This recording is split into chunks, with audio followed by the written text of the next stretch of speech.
Hi guys, and welcome to my X-Men Apocalypse review. This video will be spoiler free, so don't worry if you haven't seen the movie, but if you have, stick around because I've also made a second video with spoilers, and that will be linked at the end of this video. So sit back and enjoy. So about the film, it was quite good with some pretty cool fight sequences, fantastic CGI, they did everyone's powers really well, and they just looked so epic.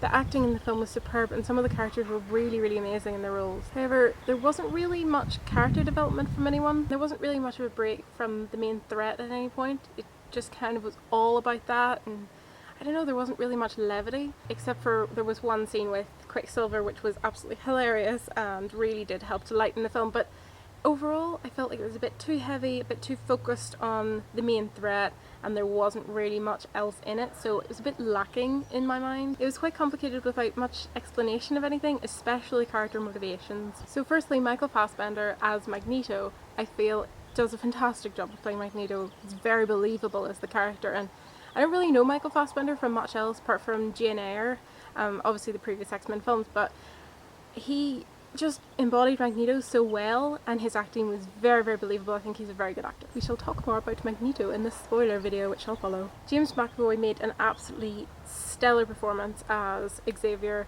He really did Patrick Stewart's performance proud, and I just felt like he was so, you know, again, believable as the character. You really felt like he was Charles Xavier. There was no, ooh, he's not, you know, quite, he just was fantastic. Really brilliant. I love James McAvoy, he's a fantastic actor. I've seen him in quite a few things, and he's just a really likeable character, and obviously Xavier is a very likeable character, so I think that worked very well. Quicksilver was absolutely incredible in this film. He was very funny, and I know he was in the previous film. There was some cool things with him in the previous film, but in this film I just felt like there was a scene in the mansion that was hilarious, really well done. A lot of speeding up the footage, slowing it down, speeding it up and slowing it down, and it just looked really cool, and there was just some brilliant comedic elements, and he was just so cool. I love his style, he's very quirky, very funny. The only thing that I would say about him is that for some reason he hasn't aged at all, despite the 10-year gap.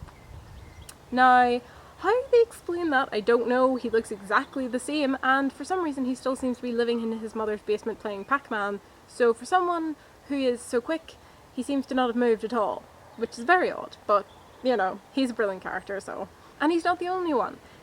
A lot of characters seem to be rather strange ages for the franchise. There's an awful lot of continuity errors, timeline-wise. For example, Angel and Jubilee were both young in the original films, and then many decades earlier, they're still young. They really shouldn't be alive at all. It's a bit like, you know, how are they explaining that? And they're just kind of not really, so I'm not really sure how they're still the same age, despite the fact that they shouldn't even be born. Nightcrawler, oh my god, I love Nightcrawler so much.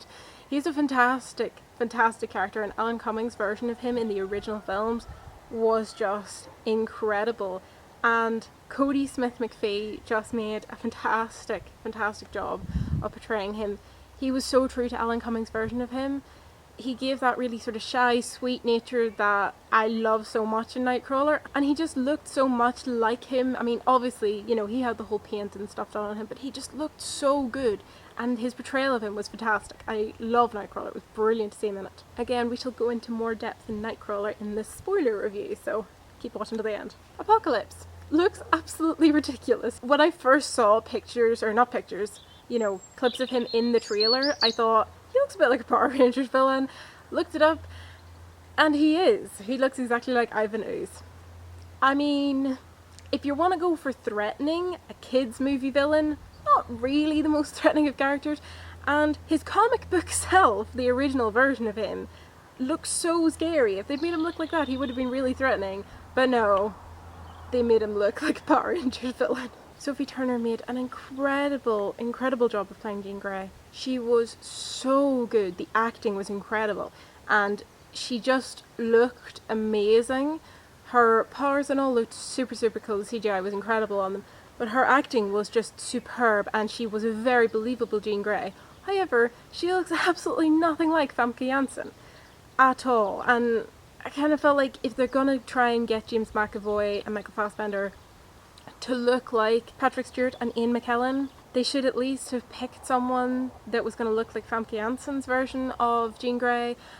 if it was a new version, I would completely support Sophie Turner in this looks-wise, because, you know, she looks like a comic book character. But, you know, it's supposed to be a younger version of Famke Janssen's Jean Grey. So that, in that sense, it didn't really work, but she just portrayed her so beautifully that you kind of don't really care that much. Wolverine is in the film, however, he is looking a little bit odd, and I shall talk about that more in the spoiler section. But yeah, not a great look Wolverine. The only other thing about Wolverine and Jean Grey is that obviously they have this big romance. Now their romance isn't really that, you know, what's the word, obvious in the thing, but it's a little bit weird. Basically, when Jean Grey and Wolverine originally first met, they were of a reasonable age difference. It looked alright, you know. I mean, I'm aware that Wolverine doesn't really age, but Hugh Jackman and Famke Janssen looked like a reasonable couple. However, Sophie Turner is basically a teenager, and it just was a bit weird. You know, he's, what, 47? She was 19. It's very strange, because even though obviously she'll get older and he won't age, he's now known her as a teenager, so she's gonna have memories of him as this much older man, and I don't know, it just seems a bit odd, a bit like the romance would be a bit creepy nearly. I don't know, let me know what you guys think in the comments below. Do you think it's creepy? Do you think it's alright? Well, let me know. So that is it for the first video.